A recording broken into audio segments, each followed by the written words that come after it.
Hello students, आप लोग कैसे हैं। हम उम्मीद करते हैं कि आप लोग बहुत अच्छे होंगे।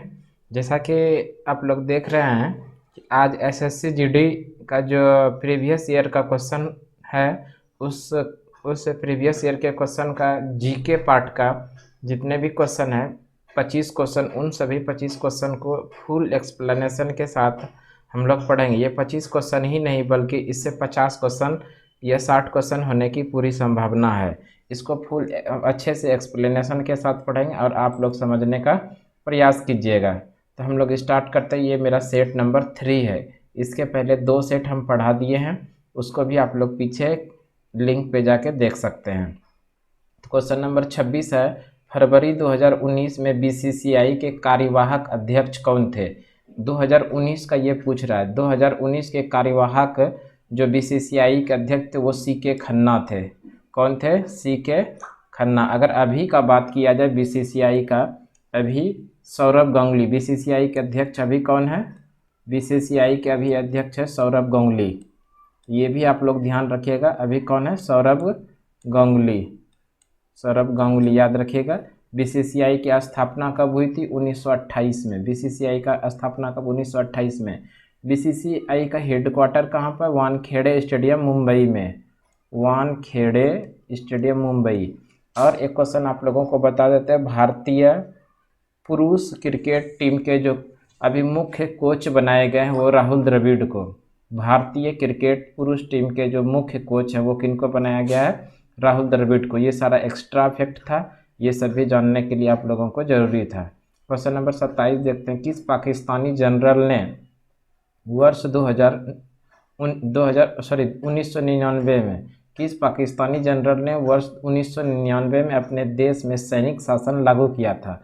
यानी 1999 में किस के शासनकाल में, यानी वहाँ के उस समय कौन हेड थे? वो परवेज मुशर्रफ थे। वहाँ के प्रधानमंत्री कौन थे? परवेज मुशर्रफ। इन्होंने ही सैन्य शासन लागू किया था।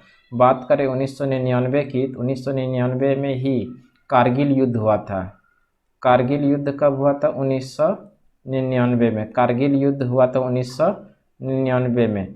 26 जुलाई को हम लोग कारगिल विजय दिवस मनाते हैं। कारगिल विजय दिवस कब मनाते हैं? 26 जुलाई को। और कारगिल युद्ध हुआ था, इसको किस विजय के द्वारा हम लोग इस पर विजय प्राप्त किए थे? ऑपरेशन विजय।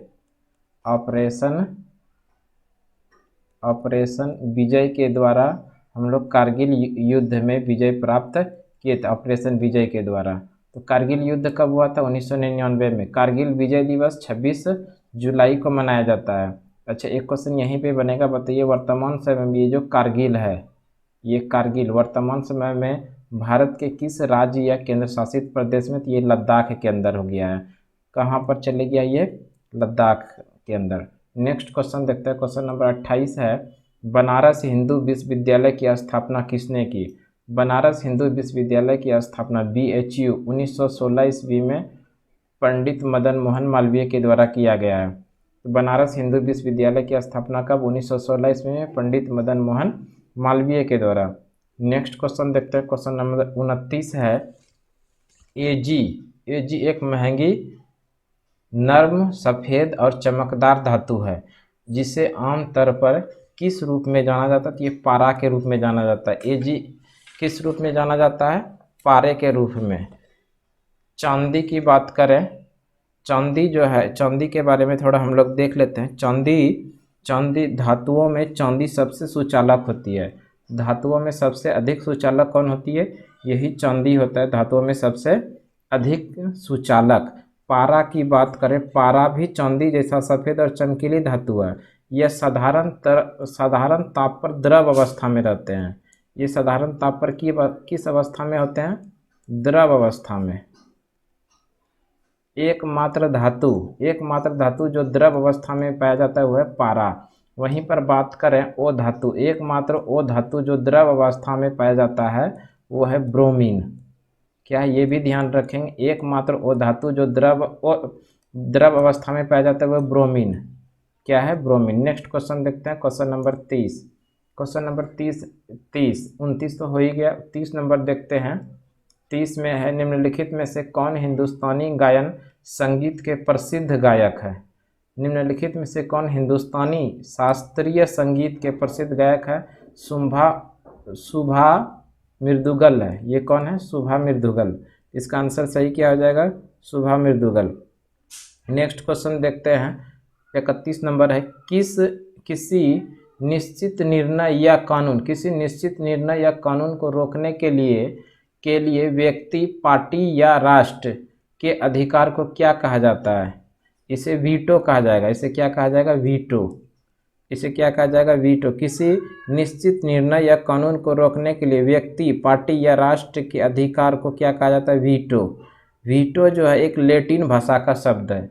ये किस भाषा का शब्द है? लैटिन भाषा का ये शब्द है। किस भाषा का? तो ये भी ध्यान रखेंगे, ये किस भाषा का शब्द है? लैटिन भाषा का शब्द है। नेक्स्ट क्वेश्चन देखते हैं, क्वेश्चन नंबर 32 है। नेक्स्ट क्वेश्चन है, सोडियम हाइड्रोक्साइड का उपयोग किसमें नहीं किया जाता है? सोडियम हाइड्रोक्साइड का उपयोग किसमें नहीं किया जाता है? साबुन बनाने में किया जाता है, समाचार पत्र बनाने में भी किया जाता है, धातु को क्षय होने में भी किया जाता है। सोडियम हाइड्रोक्साइड का उपयोग किया किसमें नहीं जाता? अचार बनाने में नहीं किया जाता है।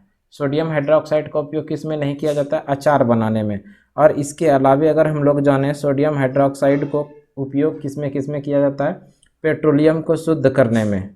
किसमें किया जाता है? पेट्रोलियम को शुद्ध करने में, साबुन बनाने में, कागज सूती कपड़ों में चमक पैदा करने में, कृत्रिम रेशा के रूप में, रंग एवं रेयॉन, इन सभी में सोडियम हाइड्रोक्साइड का उपयोग किया जाता है। नेक्स्ट क्वेश्चन देखते हैं, क्वेश्चन नंबर 33 में है, डैश ने वर्ष 2006 में पाकिस्तान के विरुद्ध मैच के पहले ही ओवर में हैट्रिक 3 विकेट ली थी और इस प्रकार वे ऐसा करने वाले पहले और आज तक के एकमात्र गेंदबाज हैं।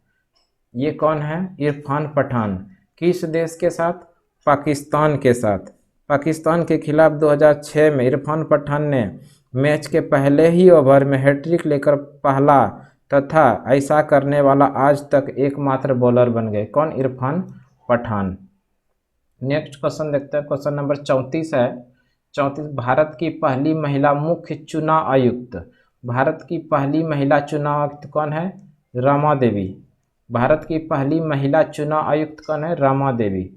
याद रखेंगे, भारत की पहली महिला चुनाव आयुक्त कौन है? रमा देवी। यहाँ पर एक ऑप्शन है प्रतिभा देवी सिंह पाटिल। ये भारत की पहली राष्ट्रपति थी। ये भारत की पहली महिला राष्ट्रपति, प्रेसिडेंट। भारत की पहली महिला राष्ट्रपति कौन थी? प्रतिभा देवी सिंह पाटिल। अगर इनका क्रमांक पूछे, ये कितने नंबर की प्रतिभा देवी सिंह राष्ट्रपति बनी थी, तो 12वें नंबर की थी। कितने नंबर की थी? 12वें नंबर की। मीरा कुमार प्रथम महिला लोकसभा अध्यक्ष थी।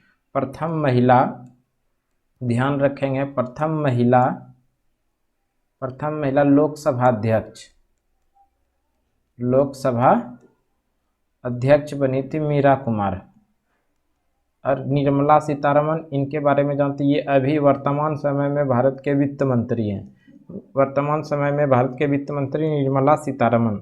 नेक्स्ट क्वेश्चन देखते हैं, क्वेश्चन नंबर 35 है। भारत के निम्नलिखित इस्पात संयंत्र में से कौन सा सार्वजनिक क्षेत्र के अंतर्गत नहीं आता है? सार्वजनिक क्षेत्र के अंतर्गत नहीं आता है, इसका मतलब निजी क्षेत्र के अंतर्गत आता है। तो ये है टिस्को। क्या है? टिस्को। टिस्को के बारे में अगर जाने, Tata iron and steel company, TISCO, TISCO,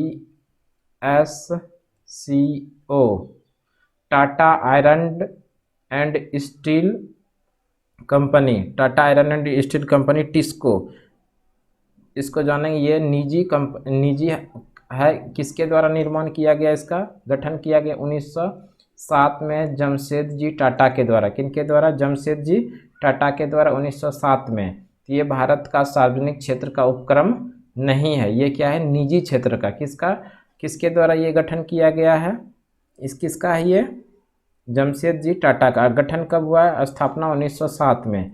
Bhilai इस्पात संयंत्र, भिलाई, ये कहाँ पर? भिलाई, ये छत्तीसगढ़ के अंदर। भिलाई कहाँ पर है? छत्तीसगढ़। इसका गठन कब हुआ है? सोवियत संघ के द्वारा 1956 में बनाया गया है। भिलाई स्टील प्लांट की जो स्थापना 1956 में सोवियत संघ के द्वारा। राउरकेला स्टील प्लांट, इसकी स्थापना किस देश के सहयोग से बनाया गया है? जर्मनी के सहयोग से। राउरकेला स्टील प्लांट, ये राउरकेला उड़ीसा के अंदर है। कहाँ पर है? उड़ीसा के अंदर। और दुर्गापुरा स्टील प्लांट ये पश्चिम बंगाल में। कहाँ पर है? पश्चिम बंगाल में। और किस देश के सहयोग से बनाया गया? यूके के सहयोग से बनाया गया है। नेक्स्ट क्वेश्चन देखते हैं, क्वेश्चन नंबर 36। क्वेश्चन नंबर 36 है the origin of species. The origin of species पुस्तक के लेखक कौन है? ये चार्ल्स डार्विन है। ध्यान रखेंगे, द ओरिजिन ऑफ स्पीसीज पुस्तक के लेखक चार्ल्स डार्विन। नेक्स्ट क्वेश्चन है क्वेश्चन नंबर 37, कथकली।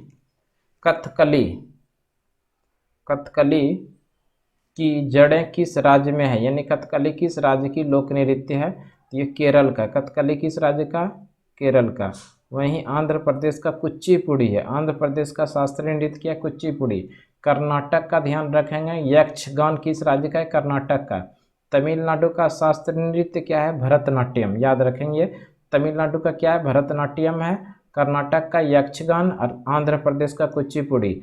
कथक, ये कथकली किस राज्य का है? केरल का। इस तरह से इसका ऑप्शन नंबर ए सही हो जाएगा। क्वेश्चन नंबर 38 है, भारतीय रिजर्व बैंक के गवर्नर थे। भारतीय रिजर्व बैंक के गवर्नर थे जिन्होंने दिसंबर 2018 में अपना इस्तीफा दे दिए, वो कौन थे? उर्जित पटेल।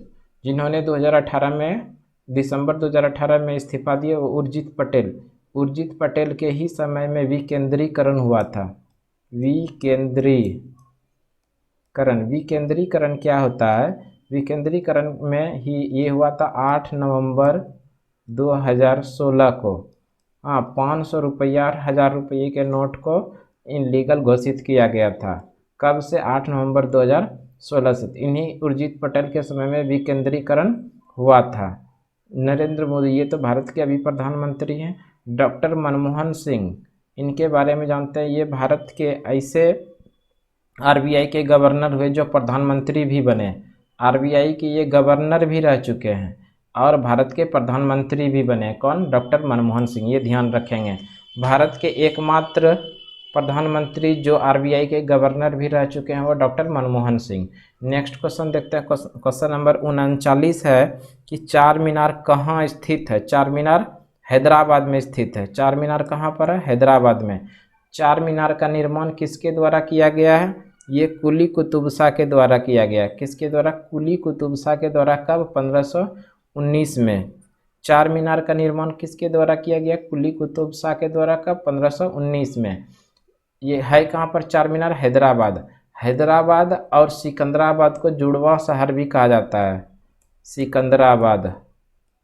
सिकंदराबाद, इस दोनों को क्या कहा जाता है? जुड़वा शहर। जुड़वा शहर। हैदराबाद और सिकंदराबाद को जुड़वा शहर कहा जाता है। यहाँ पर एक ऑप्शन देख रहे हैं हम लोग, मुंबई। मुंबई में गेटवे ऑफ इंडिया का निर्माण 1911 में इंग्लैंड के राजा जॉर्ज पंचम भारत आने वाले थे। उन्हीं के स्वागत में मुंबई में गेटवे ऑफ इंडिया का निर्माण किया गया था। कब? 1911 के अंदर। नेक्स्ट क्वेश्चन देखते हैं, क्वेश्चन नंबर 40। क्वेश्चन नंबर 40 में है, भारत और श्रीलंका को विभाजित किया जाता है किस जल संधि के द्वारा? कौन सा स्ट्रीट के द्वारा भारत और श्रीलंका को विभाजित किया जाता है? ये पाक स्ट्रीट के द्वारा। किनके द्वारा विभाजित किया जाता है? पाक स्ट्रीट के द्वारा। ध्यान रखेंगे, एक ऑप्शन है बेरिंग जल संधि, यानी बेरिंग स्ट्रेट। ये बेरिंग जो है अलास्का व रूस को अलग करती है। अलास्का, ध्यान रखेंगे, अलास्का और रूस को जो विभाजित करने वाला जल संधि है उसका नाम है बेरिंग जल संधि। क्या है? बेरिंग जल संधि। नेक्स्ट क्वेश्चन देखते हैं, 41 निम्न में से कौन सा परिसंचरण प्रणाली का हिस्सा नहीं है? ये विली जो है परिसंचरण प्रणाली का हिस्सा नहीं है। क्वेश्चन नंबर 42 देखते हैं, खरीफ फसलों डैश मौसम की शुरुआत के साथ बोई जाती है? बोई जाने वाली फसलों के रूप में वर्णित किया जाता है किस समय? यानी खरीफ मौसम जो है किस समय बोई जाती है? ये वर्षा के क्षेत्र में समय बोई जाती है। खरीफ फसल किस समय बोई जाती है? वर्षा जिस समय गिरती है, वर्षा के समय ही खरीफ फसल बोई जाती है, यानी कि जून और जुलाई में खरीफ फसल को बोई जाती है और नवंबर और दिसंबर में काट ली जाती है। कब? नवंबर और दिसंबर में। और खरीफ फसल का उदाहरण है धान, गन्ना, तिलहन, ज्वार, बाजरा, मक्का, अरहर, ये सभी किस प्रकार की फसल है? खरीफ फसल। Question number 43।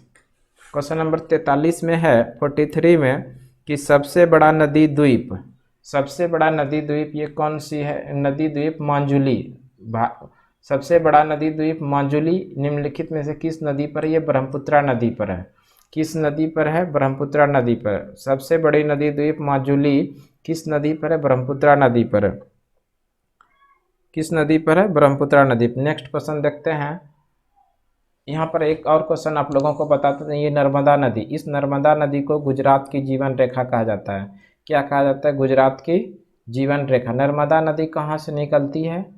अमरकंटक की पहाड़ी से। ये कई बार एग्जाम में आ चुका है, इसलिए इसको ध्यान रखिएगा। नर्मदा नदी कहाँ से निकलती है? अमरकंटक की पहाड़ी से। और नर्मदा नदी को गुजरात की जीवन रेखा भी कहा जाता है। क्वेश्चन नंबर 44 में देखते हैं।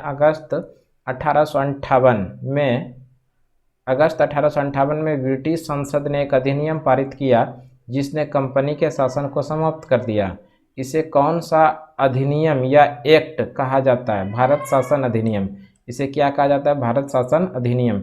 इसी अधिनियम के द्वारा भारत का जो गवर्नर जनरल होता है, उस गवर्नर जनरल का नाम बदलकर भारत का वायसराय कर दिया। भारत का वायसराय। किस अधिनियम के द्वारा? भारत सरकार अधिनियम 1858 के द्वारा वायसराय क्या कर दिया? वायसराय। ध्यान रखेंगे। क्वेश्चन नंबर 45 है निम्नलिखित सर्वश्रेष्ठ अभिनेत्री के लिए वर्ष 2018 के लिए राष्ट्रीय फिल्म पुरस्कार से किसे सम्मानित किया गया? ये श्रीदेवी को। किनको सम्मानित किया गया था? श्रीदेवी को। क्वेश्चन नंबर 46 देखते हैं। 46 में है 2020 के ओलंपिक खेल का आयोजन कहाँ किया जाएंगे? इस खेल का आयोजन संपन्न हो चुका। 2020 का जो ओलंपिक खेल ये टोक्यो में हुआ। ये कितने नंबर का था? 32वां ओलंपिक। अगला जो 33वां, ये पेरिस में 33वां ओलंपिक होगा। 33 में जो ओलंपिक होगा पेरिस में होगा। ध्यान रखिएगा। यहाँ बीजिंग है, यहाँ पर 2022 के अंदर शीतकालीन ओलंपिक होगा। शीतकालीन ओलंपिक 2022 में कहाँ पर होगा? बीजिंग, चीन की राजधानी बीजिंग। क्वेश्चन नंबर 47 है 5 मार्च 1931 को संवैधानिक सुधारों की शर्तों पर बातचीत करने के लिए भारतीय राष्ट्रीय कांग्रेस की ओर से मोहनदास करमचंद गांधी ने देश के साथ उच्च स्तरीय आधिकारिक बैठक में भाग लिया। किनके साथ वो बैठक हुआ था? इरविन के साथ। कभी कभी आपको सीधा क्वेश्चन पूछेगा, बताइए गांधी इरविन समझौता कब हुआ? 5 मार्च 1931 को। गांधी इरविन समझौता कब हुआ? 5 मार्च 1931 को। संवैधानिक सुधारों की शर्तों पर बातचीत करने के लिए राष्ट्रीय कांग्रेस की ओर से किसकी ओर से भाग लिया था? राष्ट्रीय कांग्रेस की ओर से मोहनदास करमचंद गांधी और लॉर्ड इरविन के बीच में एक बैठक हुआ। इसको जाना जाता है गांधी इरविन समझौता के नाम से। क्वेश्चन नंबर 48 में देखते हैं नीली क्रांति का संबंध किससे है? नीली क्रांति का संबंध है मछली उत्पादन से। नीली क्रांति का संबंध मछली उत्पादन से। क्वेश्चन नंबर 49 है भारतीय रेगिस्तान देश पश्चिमी क्षेत्र में स्थित है। अरावली की पहाड़ियों के क्षेत्र में स्थित है। भारतीय रेगिस्तान पश्चिमी क्षेत्र के अरावली की पहाड़ियों में स्थित है। ये अरावली की पहाड़ी राजस्थान में कहाँ पर है? राजस्थान। याद रखेंगे ये भी।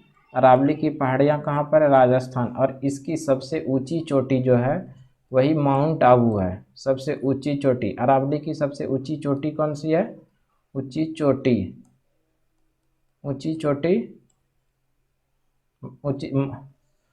चोटी माउंट, ये अरावली की सबसे ऊंची चोटी माउंट आबू। ध्यान रखेंगे माउंट आबू कहाँ पर है? माउंट आबू ये कहाँ पर है? राजस्थान के अंदर। अरावली की सबसे ऊंची चोटी है। क्वेश्चन नंबर 50 है और लास्ट क्वेश्चन है। क्वेश्चन नंबर 50 और लास्ट क्वेश्चन है, मानव शरीर की सबसे छोटी हड्डी। ये कान की हड्डी होती है जिसका नाम है स्टेपीज। क्या नाम है? स्टेपीज। वहीं पर बात किया जाए सबसे बड़ी हड्डी तो फीमर होता है। क्या होता है? फीमर, जो जांघ की हड्डी होती है, जांघ की हड्डी। मनुष्य के अंदर शरीर में सबसे बड़ी हड्डी कौन सी? फीमर। और सबसे छोटी हड्डी स्टेपीज।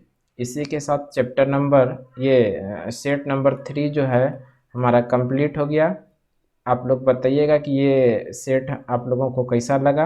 अगर कोई त्रुटि हुआ होगा तो बताने का प्रयास ज़रूर करेंगे। कमेंट बॉक्स में आप बता सकते हैं, उसका आंसर हम ज़रूर देंगे। अगर ये वीडियो अच्छा लगा तो आप लाइक एवं सब्सक्राइब ज़रूर करें एवं इसको शेयर करने का भी प्रयास करें। धन्यवाद।